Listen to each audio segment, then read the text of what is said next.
સુરત મહાનગરપાલિકા દ્વારા શહેરના ભેસ્તાન વિસ્તારમાં વડોદથી કરડવા તરફ જતા માર્ગ પર નવનિર્મિત બ્રિજનું લોકાર્પણ કરવામાં આવ્યું છે। આશરે 34 કરોડ રૂપિયાના ખર્ચે તૈયાર થયેલા આ બ્રિજને વાહન વ્યવહાર માટે ખુલ્લો મૂકવામાં આવતા સ્થાનિકોમાં આનંદને બદલે નિરાશા અને રોષની લાગણી જોવા મળી છે।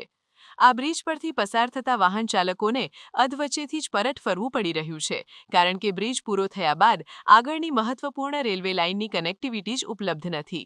પ્રાપ્ત વિગતો અનુસાર ઓક્ટોબર 2022માં મંગલમ બિલ્ડકોનને આ બ્રિજ નિર્માણનો વર્ક ઓર્ડર આપવામાં આવ્યો હતો અને ઓક્ટોબર 2024 સુધીમાં કાર્ય પૂર્ણ કરવાનો લક્ષ્યાંક નિર્ધારિત કરાયો હતો। જો કે વર્તમાન પરિસ્થિતિ એવી છે કે 600 મીટર લાંબો ફ્લાયઓવર તૈયાર થઈ ગયો છે, પરંતુ તેના છેડે આવતી રેલવે લાઇન પરનો કનેક્ટિંગ બ્રિજ હજુ બનાવવાનો બાકી છે। તંત્રના જણાવ્યા અનુસાર આ રેલવે ઓવરબ્રિજની કામગીરી પૂર્ણ થતાં હજુ 2 વર્ષ જેટલો સમય લાગી શકે તેમ છે। પરિણામે કરોડોના ખર્ચે બનેલો આ બ્રિજ હાલ પૂરતો માત્ર શોભાના ગાંઠિયા સમાન બનીને રહી ગયો છે। આ અધૂરા આયોજનને કારણે વાહન ચાલકો ભારે હાલાકી ભોગવી રહ્યા છે। બ્રિજ ખુલ્લો મુકાયો હોવાથી લોકો ઉત્સાહભેર વાહન લઈને જાય છે, પરંતુ આગળ રસ્તો અવરોધાયેલો હોવાથી તેમને નિરાશ થઈને પરત ફરવું પડે છે। મહાનગરપાલિકાના આ અણઘડ વહીવટ અને સંકલનના અભાવે પ્રજાના પરસેવાની કમાણીના કરોડો રૂપિયા વ્યર્થ ગયા હોવાનો ગણગણાટ શરૂ થયો છે।